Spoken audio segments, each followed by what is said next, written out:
L'année scolaire 2023-2024 commence ce lundi 25 septembre 2023 sur tout le territoire national togolais. Des millions d'élèves, du préscolaire en terminale, reprennent ainsi les chemins des classes, pour environ 9 mois. À la faveur de son entrée au Commonwealth le 25 juin 2022, le Togo, pays francophone, instaure l'anglais au niveau préscolaire et primaire, une langue enseignée officiellement depuis des décennies aux élèves à partir de la classe de 6e.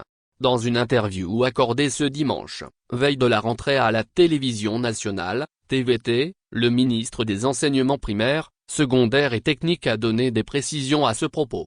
Le Togo, dit Prof. Dodi Komla Kokoroko, a adhéré au Commonwealth. Nous n'inventons pas la roue puisque déjà dans des établissements privés, il y a cette expérimentation de l'anglais. Ce que nous essayons de faire cette année 2023-2024, c'est de procéder par pilote à travers toutes les régions éducatives et puis certains établissements du cours primaire puissent se saisir donc pour l'introduction de l'anglais. Et, les conséquences sur les conclusions qui seront tirées, nous permettront de généraliser l'enseignement de l'anglais sur le territoire national. Considérant que ce n'est pas quelque chose d'extraordinaire, cela a été retardé mais c'est venu, conformément aux engagements politiques du président de la République. Le ministre dit souhaiter qu'on puisse quitter le terrain de l'anglais écrit en allant sur le terrain de l'oral, que nos élèves puissent parler assez facilement. Je ne dis pas que l'introduction suffirait mais il faut aussi des laboratoires de langue qui feront partie d'un package que nous déroulons tout au long des années à venir, a-t-il appuyé.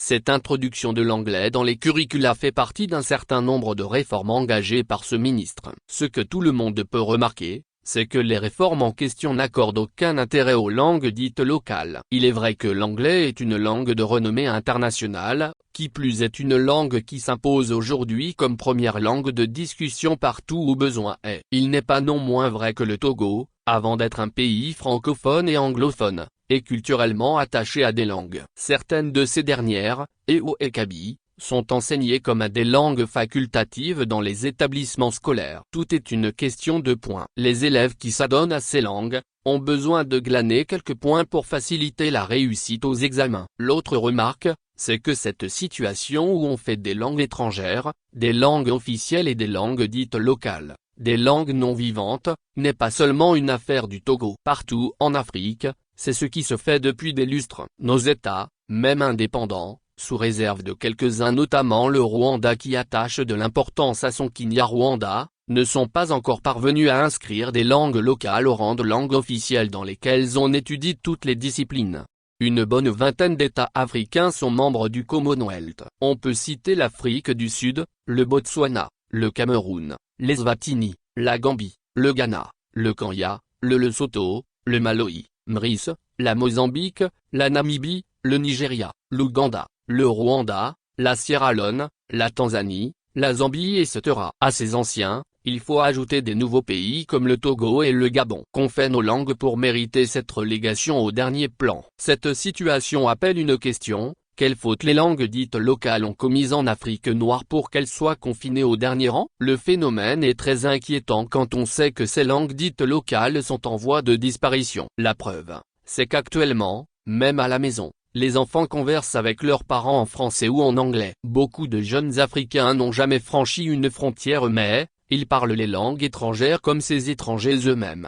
Cette situation a certainement conduit le Camerounais Zambogba Song à dresser ce constat qui fait mal au cœur: le chinois est chinois, l'indien est indien, l'arabe est arabe, le russe est russe, le français est français, l'anglais est anglais. L'africain est tout ce qui précède, sauf lui-même. À bien y voir, le phénomène a des racines de baobab. Ces atrocités que sont l'esclavage et la colonisation, sont encore passés par là. Lorsqu'il écrivait en 1960 son ouvrage intitulé Les fondements économiques et culturels d'un État d'Afrique noire, Cheikh Anta Diop invitait les pays africains naissant à l'extrême circonspection à l'égard de ce qu'il qualifiait de tentatives discrètes de saxonisation de l'Afrique noire, compte tenu, ajoutait-il, de l'étendue des territoires de colonisation britannique. L'effort conjugué de l'Angleterre, et des États-Unis surtout, tend à bouleverser les habitudes intellectuelles et à amener les anciennes colonies françaises, portugaises etc., à opter pour l'anglais de manière que l'unification linguistique se fasse à partir de cette langue. Mais l'unité linguistique sur la base d'une langue étrangère, sous quelque angle qu'on l'envisage,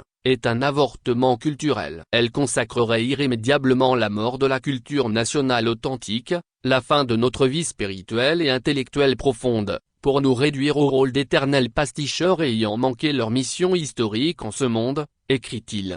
Pour ce savant, un Africain éduqué dans une autre langue africaine de culture quelconque, est moins aliéné culturellement parlant que s'il l'était dans une langue européenne. Avec perte définitive de sa langue maternelle, bien sûr. La culture, le mot est lâché. Une petite analyse de l'idée du Camerounais Zambogba Song cité plus haut permet de voir sans grands efforts que ce qui est en jeu, c'est la culture. Voici ce qu'on retient de la définition de l'UNESCO de ce mot. La culture est considérée comme l'ensemble des traits distinctifs, spirituels et matériels, intellectuels et affectifs, qui caractérisent une société ou un groupe social. Elle englobe, outre les arts et les lettres, les modes de vie, les droits fondamentaux de l'être humain, les systèmes de valeurs, les traditions et les croyances.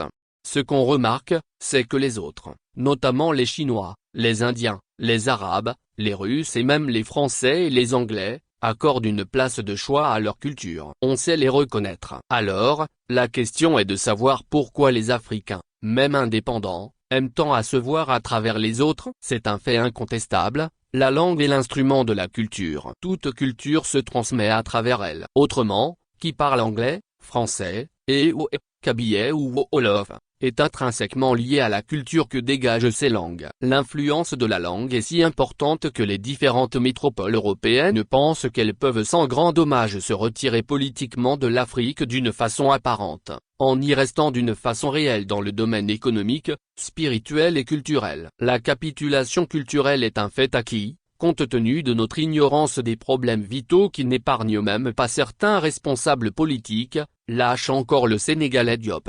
L'Union africaine doit choisir une langue africaine. Devant ce tableau, on se demande que faire pour sortir de l'ornière. L'histoire nous enseigne que les langues auxquelles nous accordons tant d'importance aujourd'hui, au point d'en faire des langues d'éducation, au détriment de nos propres langues, ne sont pas nées langues internationales. D'abord, elles ne concernaient qu'un petit peuple. C'est par la suite que des gens, suffisamment conscients de l'importance de la langue dans la vie d'une société, sont arrivés, par le travail, qu'il s'appelle colonisation ou autre chose, à donner plus de territoire à ces langues. Les Africains doivent pouvoir copier les bons exemples. De plus, l'Union africaine, l'organisation africaine qui regroupe presque tous les États africains, doit pouvoir se décider à choisir une ou deux langues africaines et en faire des langues d'éducation, de gouvernement et bien plus. Il en va du vrai développement de l'Afrique. Ce n'est que comme cela que l'hégémonie britannique, française peut s'estomper d'année en année. Une fois que cette langue africaine est choisie, il n'y a pas de doute que les autres,